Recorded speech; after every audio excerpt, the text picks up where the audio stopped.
Okay, guys, so I had to read this. This is in chapter 2. Now look at that cuteness over there. Just so cute. All right. This blew me away because I just made a YouTube video about this, and I'm going to go ahead and read it. What we are looking for are patterns of hurtful and harmful behavior. A hurtful statement can be called a mistake, but a repeated pattern of hurtful statements or uncaring attitudes or even unjust expectations is much more than a mistake. These patterns are misuses of the purposes of a relationship. Why is this so crucial to understand? Because unchecked misuse of a relationship can quickly turn into abuse in a relationship.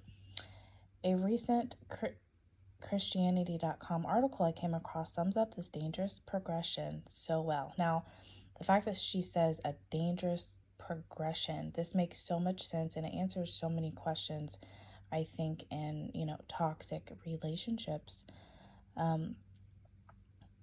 Continued iniquity leads to irregular desires, which leads to a degenerate mind.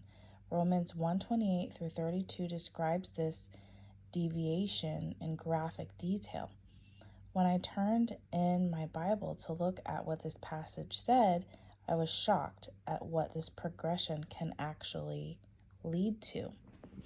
Now, I want to say something real quick, guys. I always, said, and especially in my marriage, when we would talk about people's marriages falling apart, I would say the root cause is sin.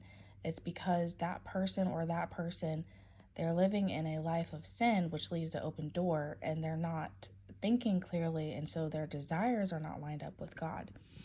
And it's just so true.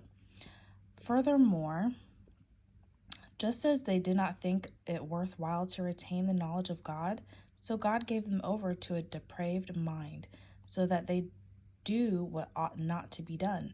They have become filled with every kind of wickedness, evil, greed, and depravity.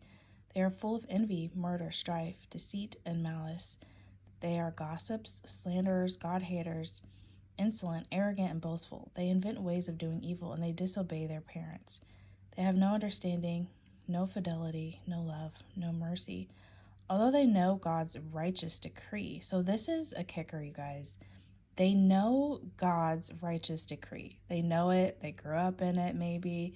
They know it, but they're literally not living it in their hearts, behind closed doors, and even some, out in public.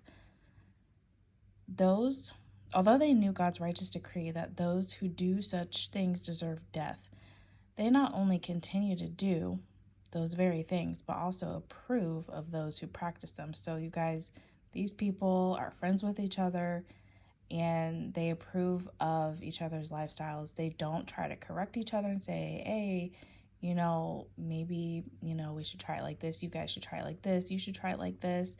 But instead, they enjoy each other's company. They enjoy each other's sin. So yeah, you guys, this is heavy stuff. And, this is why we should definitely start reading now, a little bit at a time, and, journal too. Journal and process. I'm only reading a little bit at a time when I read. And so yeah, you guys, I pray that all is well. I know some people's books have came in. Kristen's book came in.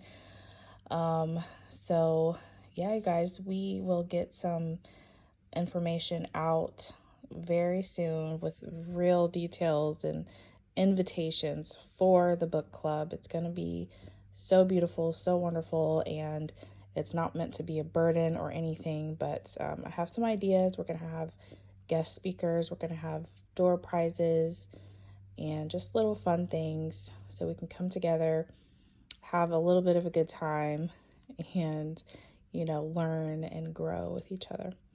All right, guys, have a good day.